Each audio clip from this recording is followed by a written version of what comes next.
में श्यामलाल नाम का एक किसान अपनी पत्नी और 3 लड़कों के साथ रहता था।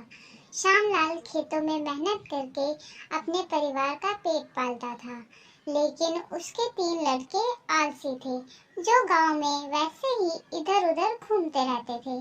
एक दिन श्यामलाल ने अपनी पत्नी से कहा, अरे चंदा, मुझे तो इस बात की चिंता लगी रहती है कि अभी तो मैं खेतों में काम कर रहा हूँ, लेकिन मेरे बाद इन लड़कों का क्या होगा। इन्होंने तो कभी मेहनत भी नहीं करी है, ये तो कभी खेतों में भी नहीं गए हैं। आप चिंता मत कीजिए, ये भी धीरे धीरे काम करने लगेंगे। समय बीतता गया और श्यामलाल के लड़के कोई काम नहीं करते थे। एक बार श्यामलाल बहुत बीमार पड़ गया और वह काफी दिनों तक बीमार ही रहा। उसने अपनी पत्नी से कहा, अरे चंदा, जरा तीनों लड़कों को बुला कर ले आओ, मुझे उनसे कुछ जरूरी बात करनी है। जी, अभी बुला कर लाती हूँ। फिर चंदा तीनों लड़कों को बुलाती है। अरे सुनो बेटा, तुम्हारे पिताजी तुम्हें बुला रहे हैं। जी माँ जी, चलिए। फिर वह तीनों लड़के पिता के पास आ जाते हैं। जी पिताजी, आपने हमें बुलाया, बोलिए क्या बात है।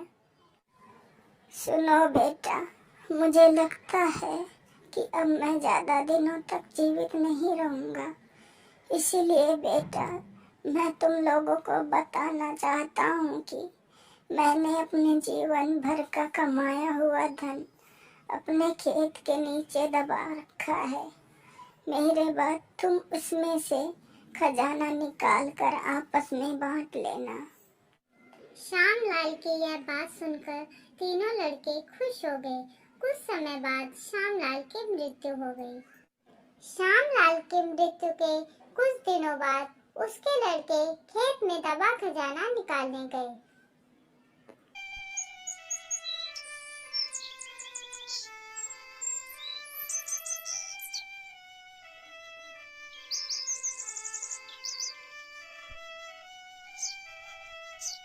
उन्होंने सुबह से लेकर शाम तक सारा खेत खोद डाला, लेकिन उनको कोई भी खजाना नजर नहीं आया।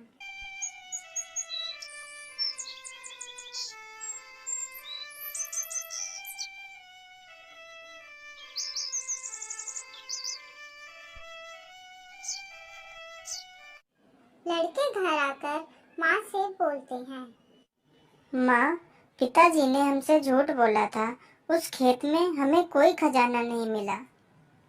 तुम्हारे पिताजी ने जीवन में यही घर और खेत ही कमाया है, लेकिन अब तुमने खेत खोद ही दिया है, तो उसमें बीज भी बो दो। ठीक है माँ जी, जैसा आप सही समझें।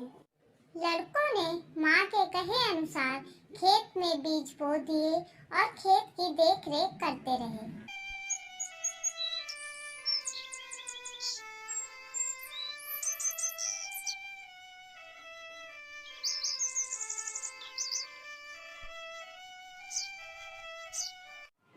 कुछ समय बाद उनके खेत में बहुत अच्छी फसल तैयार हुई।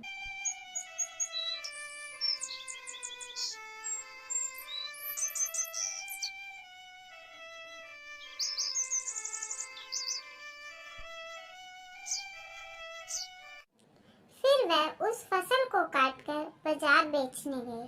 फसल बेचकर उन्हें बहुत अच्छा मुनाफा हुआ, जिसे लेकर वह अपनी माँ के पास पहुँचे।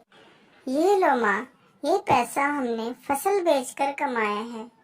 लड़कों की यह बात सुनकर चंदा बहुत खुश हो जाती है और कहती है, तुम्हारी मेहनत ही असली खजाना है, यही तुम्हारे पिताजी तुम्हें समझाना चाहते थे। इस कहानी से हमें यह शिक्षा मिलती है कि हमें आलस त्याग कर मेहनत करना चाहिए। मेहनत ही इंसान की